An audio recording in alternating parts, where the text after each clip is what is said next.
optimized Genesis sequence. Right. Good afternoon. Good evening almost. Thank you for being here. I mean, there's a few great talks. If I wouldn't have been scheduled right now, I would probably have been sitting in one of these other talks.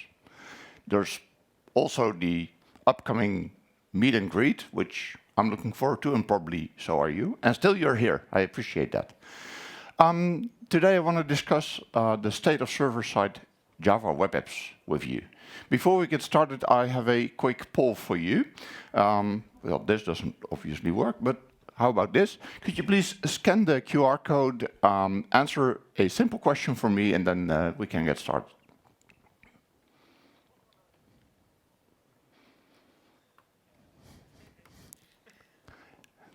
No? Not working? I might accidentally have chosen the wrong QR code. I'm sorry for this. But please try this one. Promise, no more jokes from here on. From here on, it's just getting boring.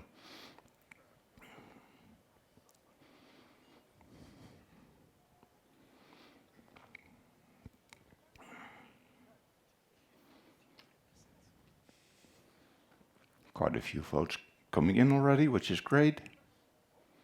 I'll give it a few more seconds.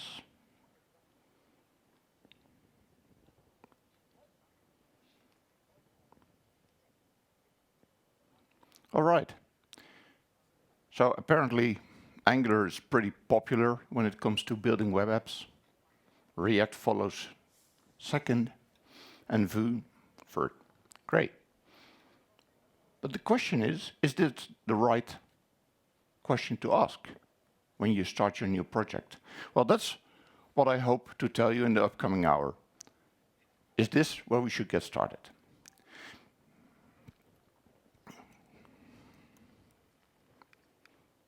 Before we do that, let me quickly introduce myself. My name is Maarten Mulders. You can follow me on social media. I have the same handle basically everywhere, so that should be easy to find me. I'm a Java champion, Oracle Ace Pro, working at InfoSupport as a consultant and trainer, and finally a frequent contributor and also PMC member of the Apache Maven project. But we're not here to discuss me or whatever I do for a living.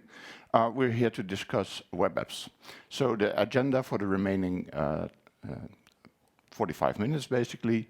First, I would like to discuss what I think is wrong with single-page apps. Let's go through the 101 of server-side rendering, discuss a few architectures that have emerged and implementations that come with it. And there are some frequently heard objections against server-side web apps, which I would like to respond to. And that's going to be it. And then we can move on to the fries and the beers and the sodas. All right, let's get started. What is wrong with single-page apps?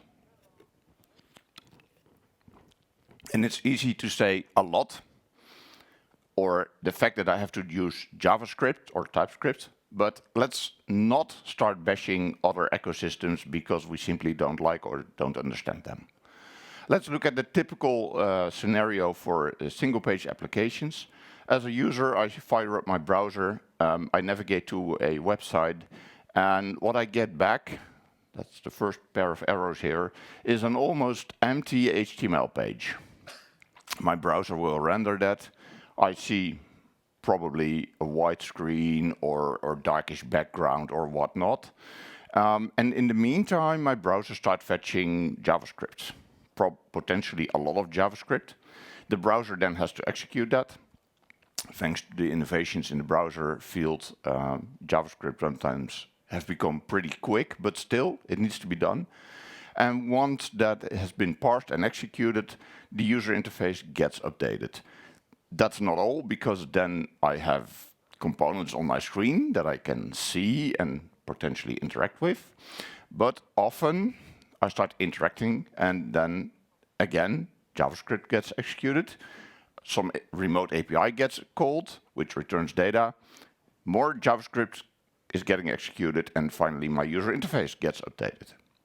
And as you can see from this diagram, there's quite a few steps, and many of these steps actually involve waiting time for the user. When I start building a web application using JavaScript, I always look, does this UI kit have a loading indicator? Because I know I'm going to need it. I will need it for every API invocation. I will need it for many other things. And that brings me to one of the first things that I think, well, maybe I shouldn't say that it's wrong per se, but it's a disadvantage of your typical single-page application, which is the initial loading time. I did some measurements end of August this year, visited Stack Overflow and GitHub. And what you see there is you navigate to the site, you get a few hundred kilobytes of HTML, and then you get a few megabytes of JavaScript. And depending on the site, it's usually 2, 3, sometimes 5. And this has an impact on the user. There's this tool from Google, it's called Lighthouse, and you give it a URL, it navigates to the URL, pretending it's a browser. Well, in fact, it's a wrapper around Chrome, and it keeps a lot of measurements about how much data is going to be transferred, what resources are necessary, but most importantly, what is the impact of that on the user interaction and what the user actually sees. And some of these metrics I highlighted here from both Stack Overflow and GitHub, including their unit of measurement.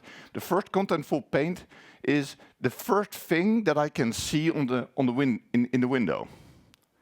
Takes almost 3 seconds. Okay, that's great. But how useful is it? Well, then we have to look at the largest contentful paint, which is 10 seconds. The largest contentful paint is the largest block of user interface that gets displayed, and now the screen is more or less filled with whatever content it is, be it pictures, be it text, be it tables. Total blocking time is the time that the browser is being blocked, or actually the user interface is being blocked. I cannot interact with the page because it is still loading in the background.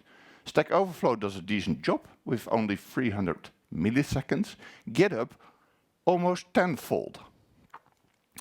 And then the cumulative layout shift, well, that's a different word to pronounce if you're a non-native speaker like myself.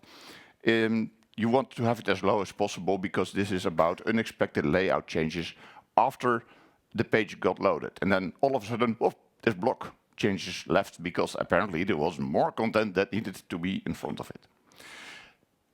So, as you can see, this dynamic user interface has quite some impact on what the user perceives. They see their screen moving around. They have to wait before they can actually do something. They have to wait before they can actually see something. This is something to take into account when you start building single-page applications. And this is really, if you navigate such sites, you can actually see it happening. You don't even need a tool.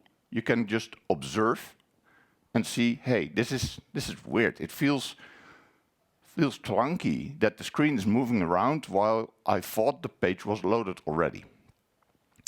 Now, the second thing that single-page applications typically don't do that well is their accessibility towards search engines.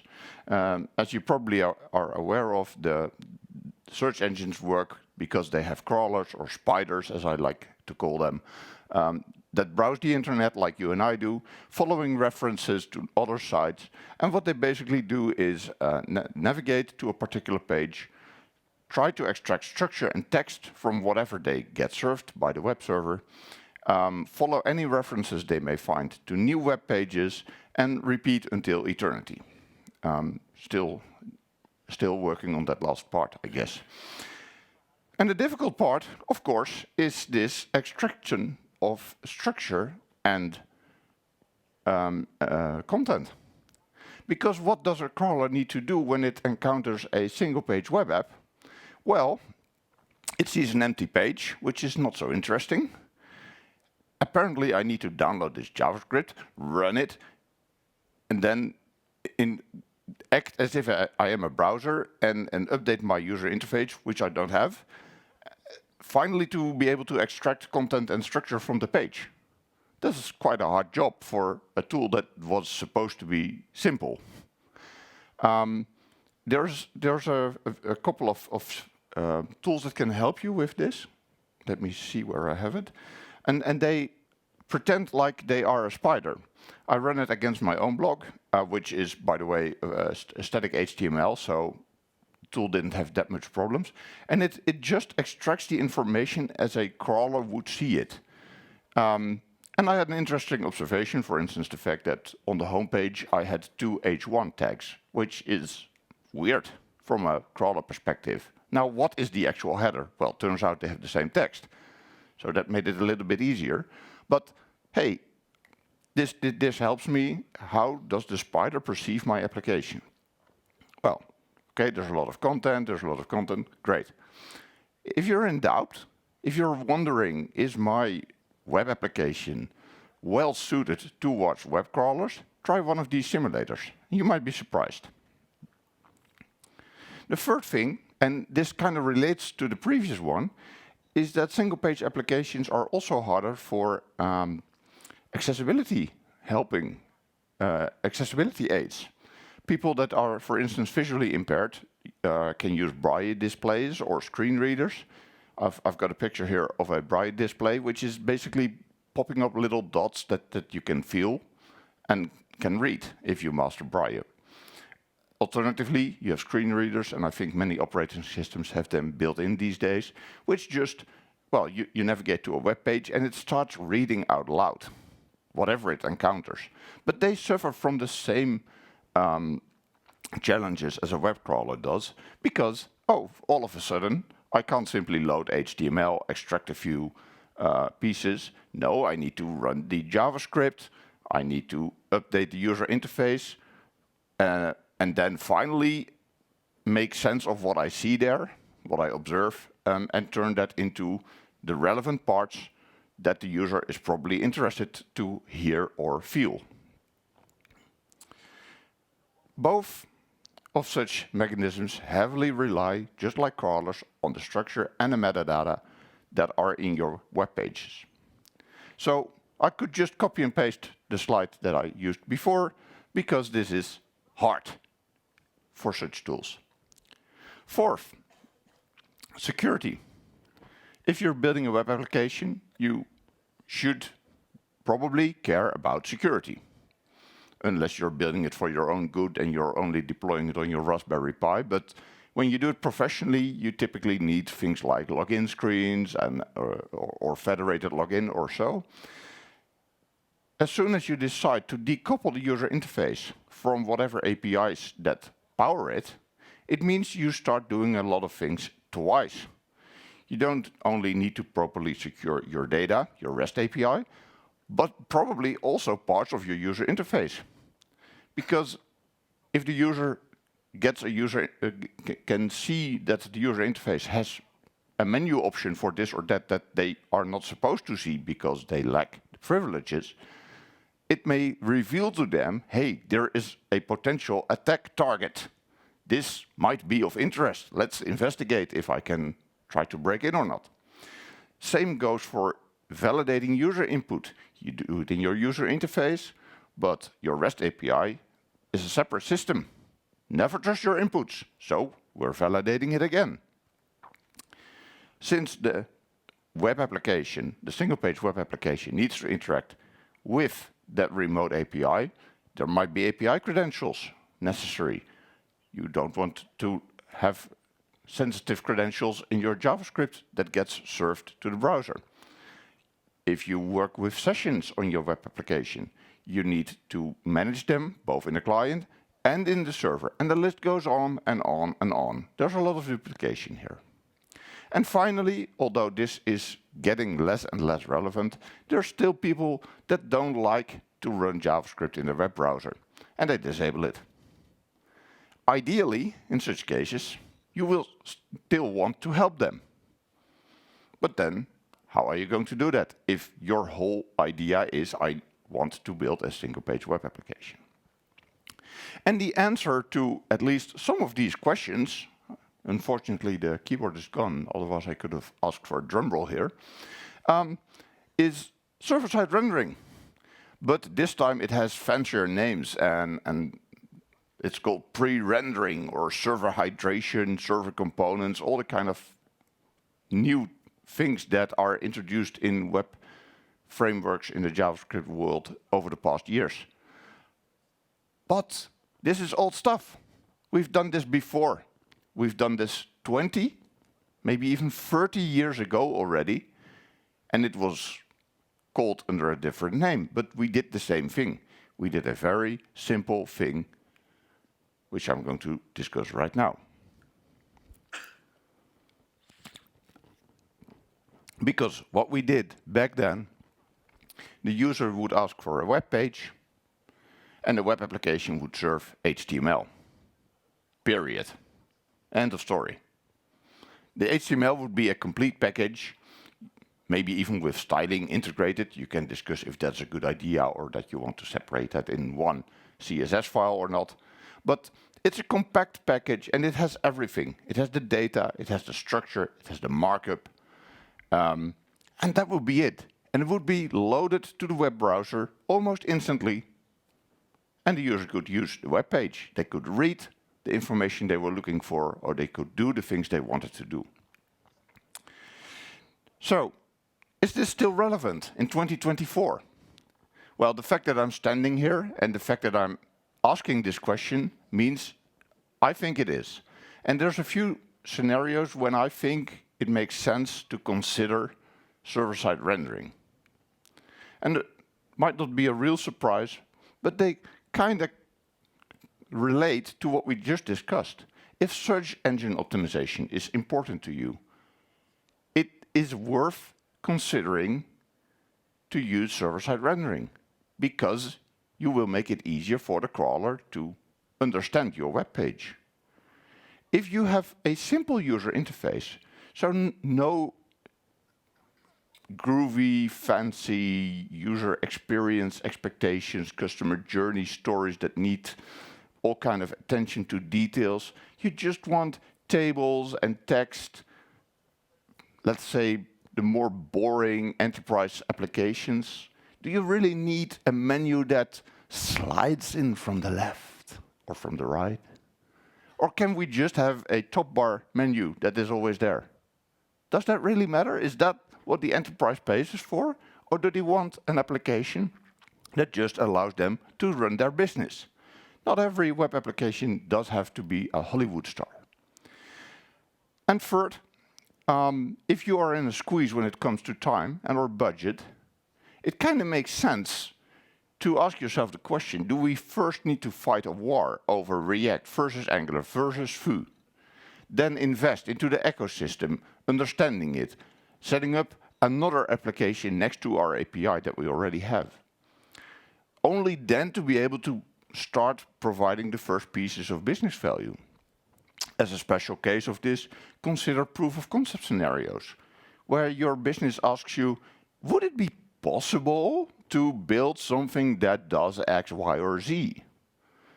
And then typically your reaction might be, yeah, we're going to do a proof of concept and we'll see if that's possible. Great. But then again, do you need a full-fledged dynamic user interface web application, or can you suffice with an HTML page that just shows the outcome of this complex business process that you are investigating right now?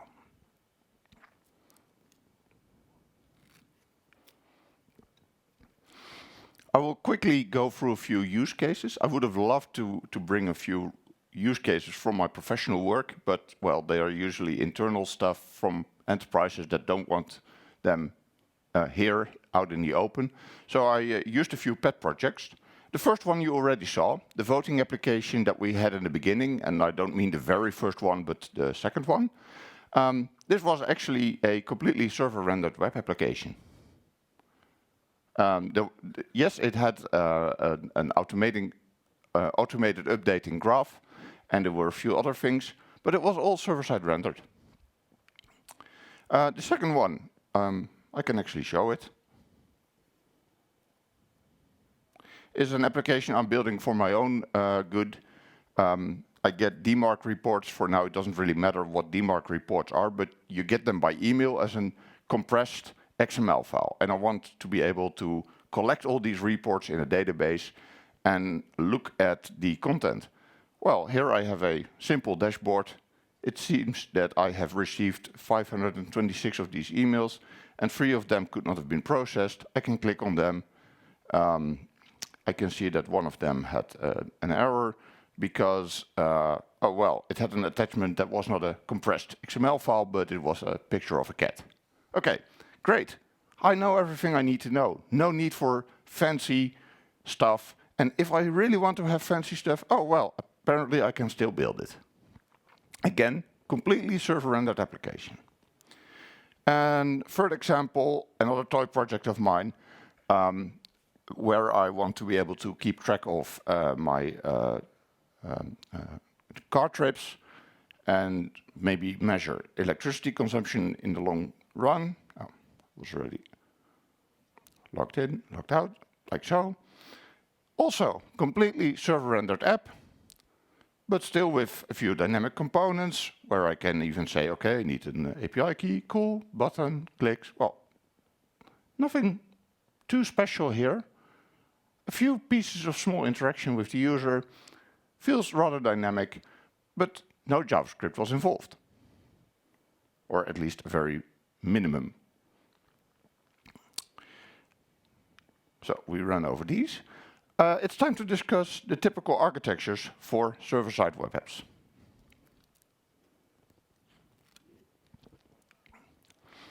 And there are 2 that I would like to discuss. The first one is action-based, also known as push architectures.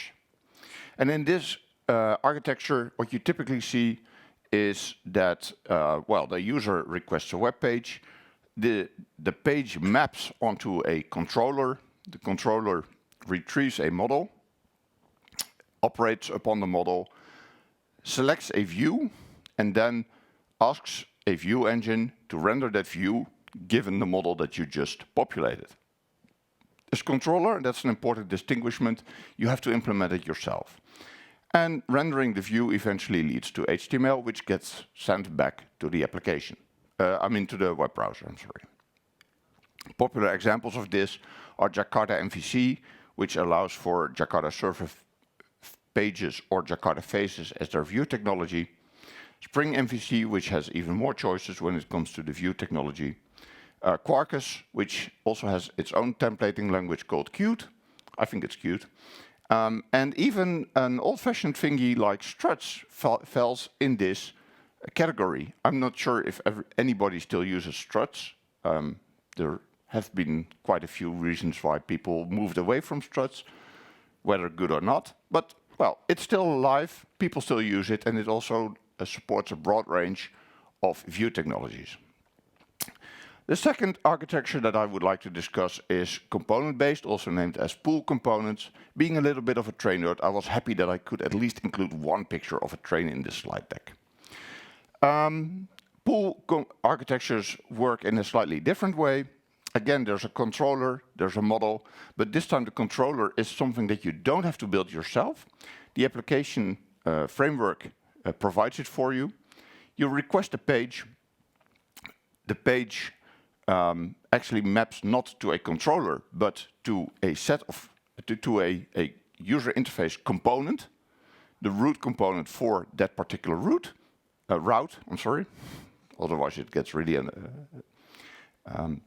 difficult. The component starts rendering. Maybe it also includes other components. These start rendering, and they refer back to pieces of a model that get populated when that component renders. And this repeats because it's a tree-like structure. Again, this eventually leads to HTML being generated, which gets streamed back to the browser. And we're done. Popular examples of this, Jakarta Faces, Apache Wikit, Vaadin, there you have it. Next, given that we have these 2 architectures, I would like to quickly run over some snippets of implementation. And I'm not going to dive deep into the code because that would take too much time, but I just want to highlight the typical pieces of, this is what you would see if you would be building in an action-based or in a pool-based situation.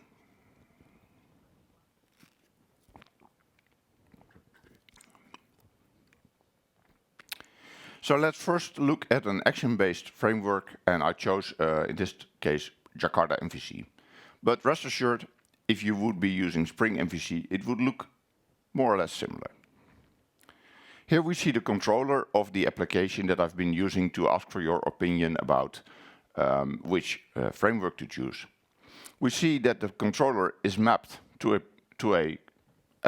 part of my web application. In this case, it's the show path. And for every incoming HTTP request, a new instance of this class is created. I have a few things that I inject using Jakarta inject. And the most important one here is a models instance, which is an object that will contain all the models necessary to render the view at a later stage. I also have a repository and a service that I apparently need to do the business logic.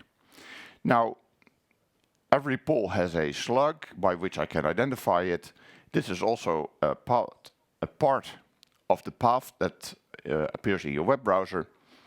So the first thing I do when I want to show the information about one poll is I look it up using the poll repository. When I've done that, I get back a poll. I use that to populate the model and prepare a JAX-RS response. A JAX-RS response because Jakarta MVC builds upon JAX-RS. If the poll repository could not find the poll because the slug doesn't exist, we build a different response, which is a 404. Now, the interesting part is, of course, the populate model and prepare response. And what we see here is we already had the model as an instance variable. The controller is request scoped, so we don't have to worry about two users sharing the same models instance. And we just put a few things from the poll inside the models instance, the poll itself, and we ask the vote summary servers to calculate the percentages for each option and to also count the total number of votes. And this way we have a model with 3 variables in it, and then we can say, okay, response is good, we have everything we need, and the view that I would like to render is show.jsp in this example. The view that corresponds to this is I would almost say a classic JSP file, which uses layouts for rendering the generic parts of the user interface, such as including the right style sheet and whatnot. The interesting stuff here is that we can refer to attributes from the model, such as the poll. The poll has a field called question, and using this dollar and curly brace syntax, I can fetch something out of the model and insert it right there in the template. But to the web browser, it will just look like an H2 with the exact text there. No need to retrieve it once the HTML is sent to the browser because it's already there. I omitted details like generating the QR code, like showing all the vote options, but it all follows a similar pattern. You just refer to attributes that were already in the model.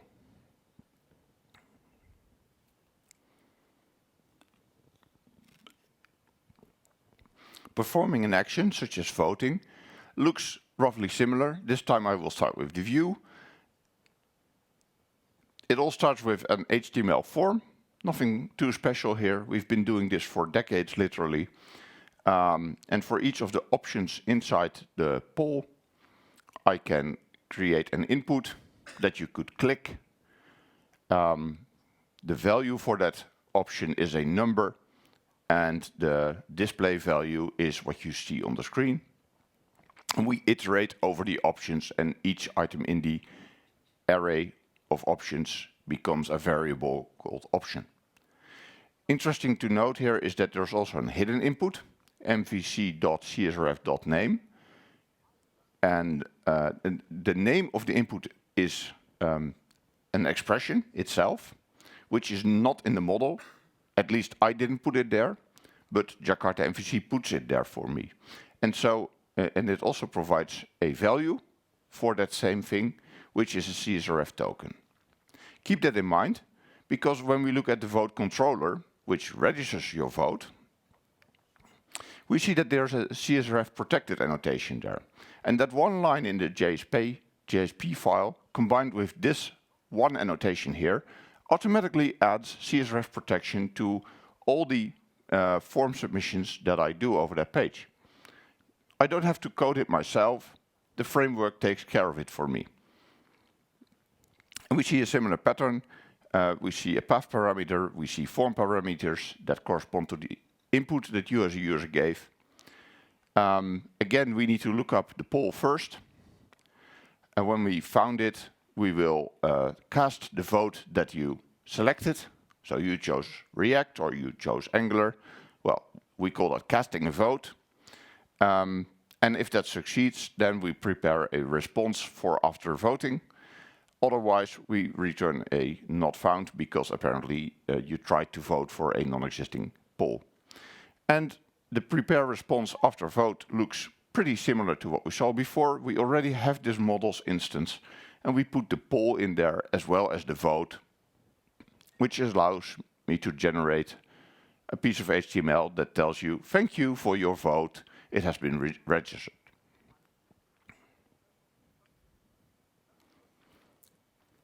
That's all for Jakarta MVC.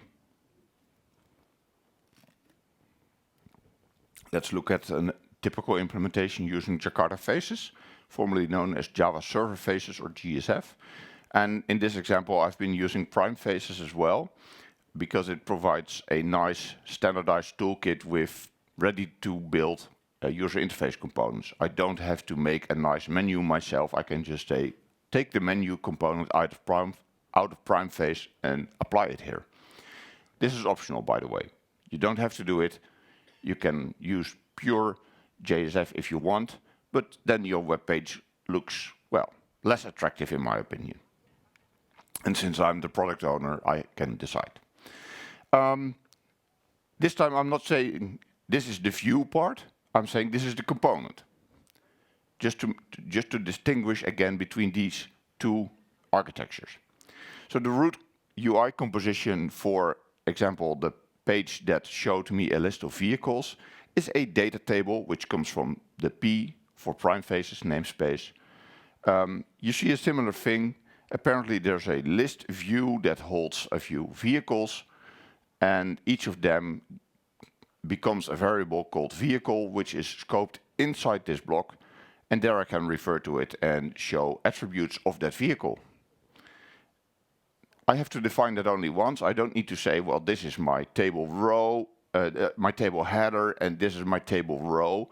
I just say to Prime Faces, I have a table.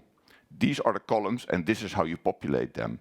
And then Prime Faces does the actual implementation by iterating over the list, first generating the table header, then populating the rows, and I can do all kind of other stuff, such as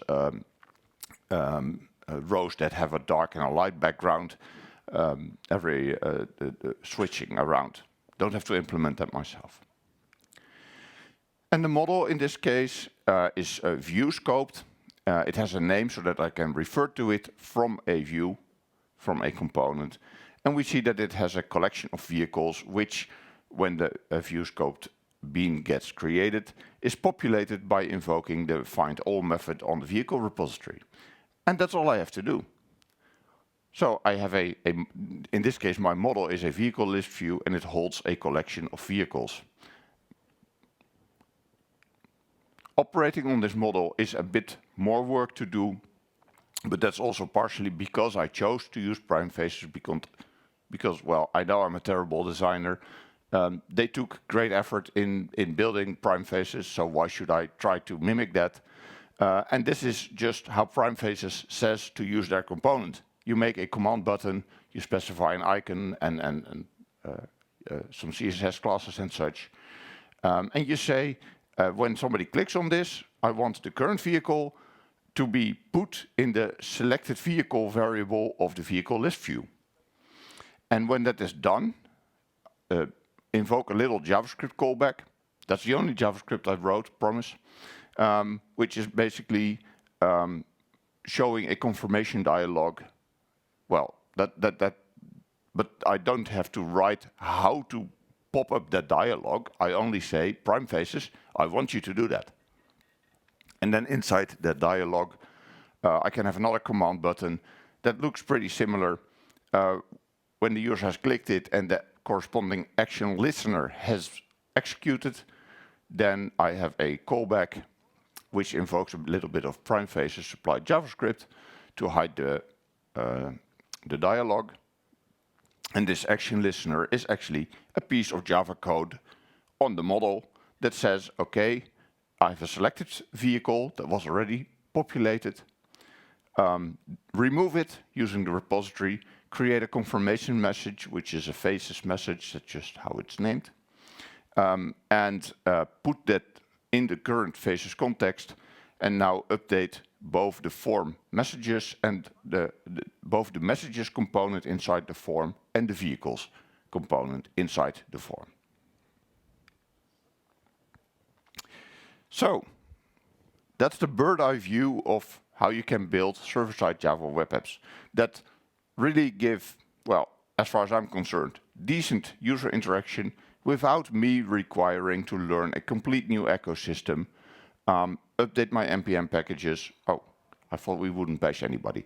Update the yet another stack of open source components, learn all the tooling, and troubleshoot whenever it goes wrong.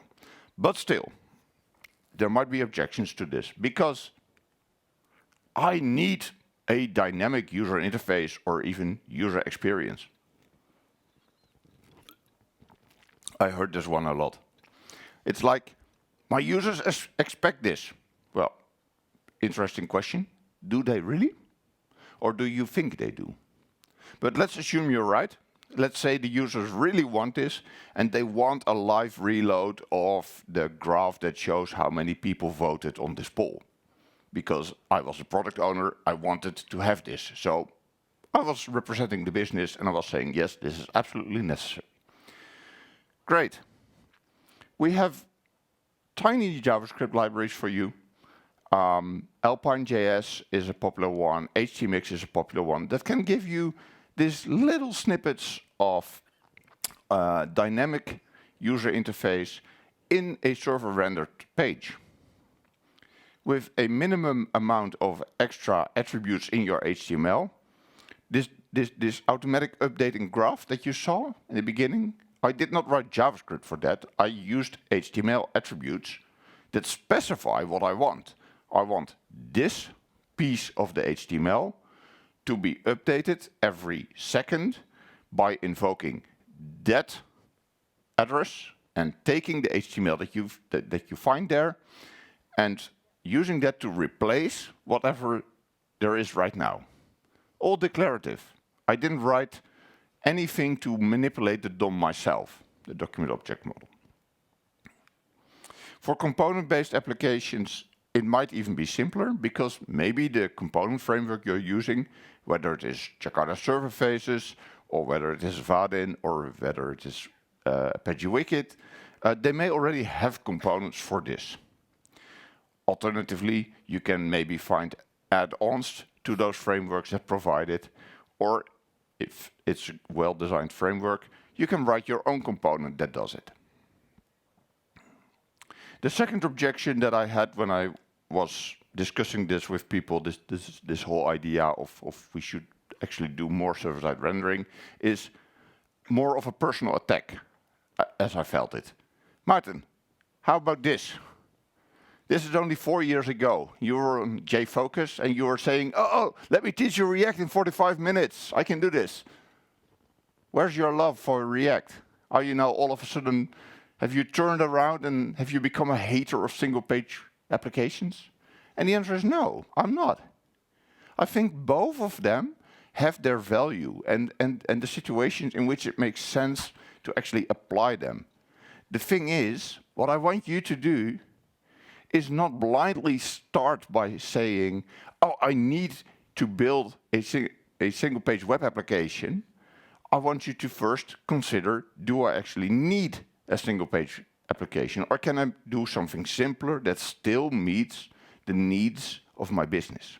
Make a conscious choice and ideally document that choice, maybe write an ADR about it that says, given these requirements and what we know right now, given the time and budget constraints we have, we decide to go with either this or that and then move on with the show. So, with a little under 10 minutes on the clock and knowing that there's fries and beers and sodas waiting outside, it's time to wrap up. To give you a little bit more appetite, here's the veggie option.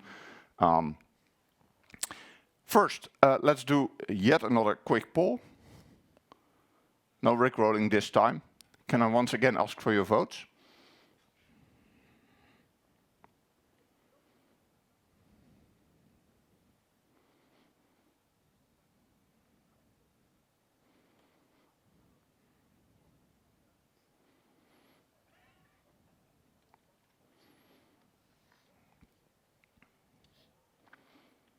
Well, I'm really happy to see that the most popular response here is it depends. Obviously, it is both the architect and the consultant answer, but it really is, as far as I'm concerned, the takeaway of what I wanted to tell you today. Don't take for granted that your only option is to do this, but consider all the relevant information you have before starting to make starting to code. So, really wrapping it up this time. First, when you start your new project, challenge the probably the statement that it's probably going to be issued. Oh yeah, we need a JavaScript web application for this. Oh yes, we really do? Why do we? And let's document this. Second, know your architectures. Push architecture versus pull architecture, action-based versus component-based. Once you choose your architecture, think about the implementation that you're going to use. I mentioned just a few here, but we saw that there are many, many more. Jakarta MVC, Jakarta Faces, Spring MVC, Quarkus, whatever you like, whatever you have experience with already. That is a less important question, I think, than the upper two questions. And finally, try toying around a little bit. Experiment with hybrid approaches such as HTMX or Alpine.js. With that, I would like to thank you for your attention. There's room for questions if you want, and I would like to ask you for your feedback as well. You can do that by just showing up here and saying it was rubbish or I liked it. You can also go to the DevOps app. There's a QR code on the back of your badge. You can scan it and you can leave quick feedback. I appreciate it, whether it's high or low, and I really don't care if it's high or low, but let me know what you thought about it. Let me know where I can improve or what I should definitely keep in here. And enjoy the remainder of today and the remainder of DevOps. Thank you.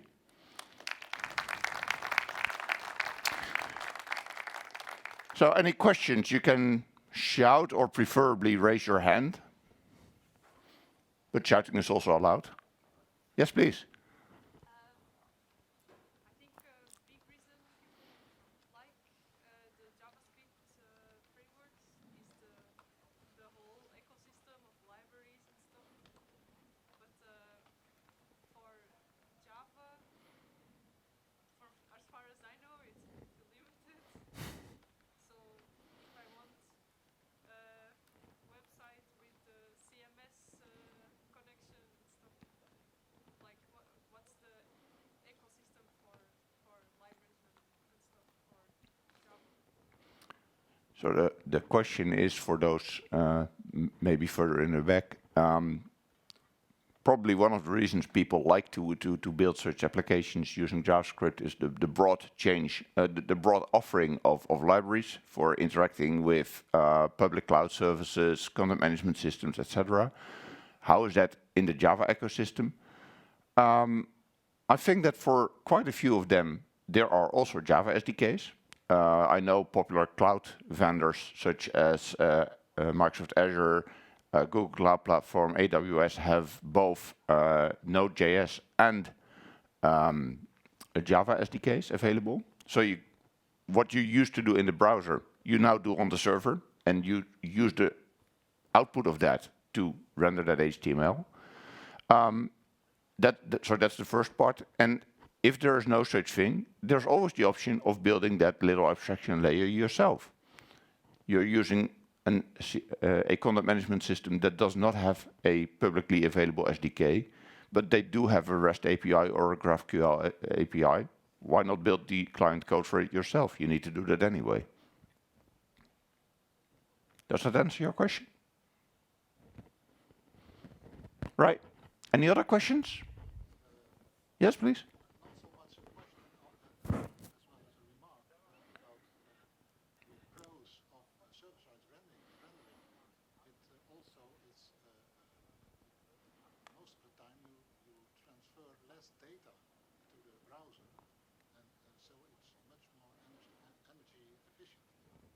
That's absolutely a good one. Apart from probably being faster, server-side rendering also means transferring less data between the client and the server, back and forth. So less resource usage, so less energy consumption. Good one, thank you. Any others? Yes, please.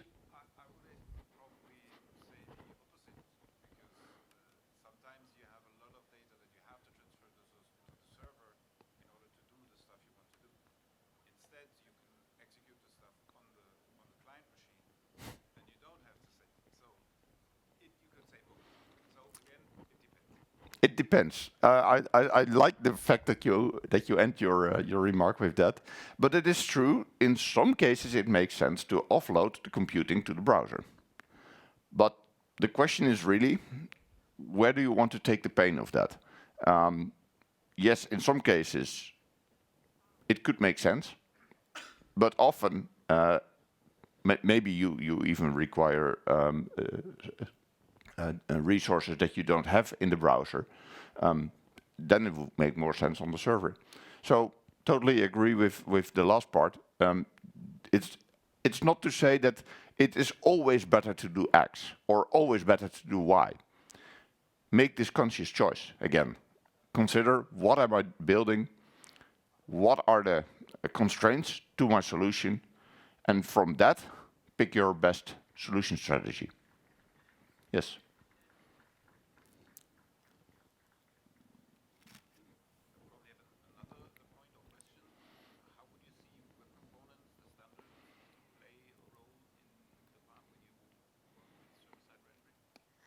That's an interesting one. What role can web components play in server-side rendering?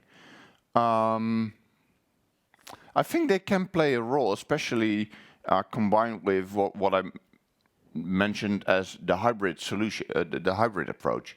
So, okay, you have a particular part of your user interface that needs a little touch of dynamic interaction. Probably you need it in a few more places. There you could consider wrapping it in a web component and using that to make it easier to reuse.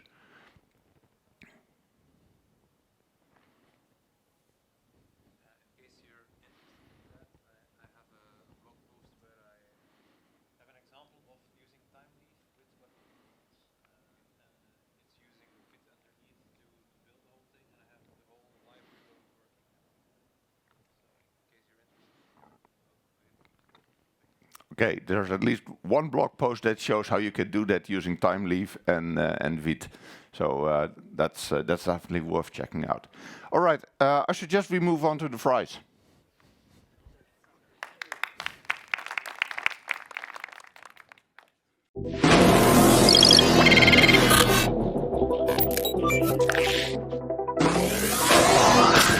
All systems are nominal. Initialize Genesis sequence.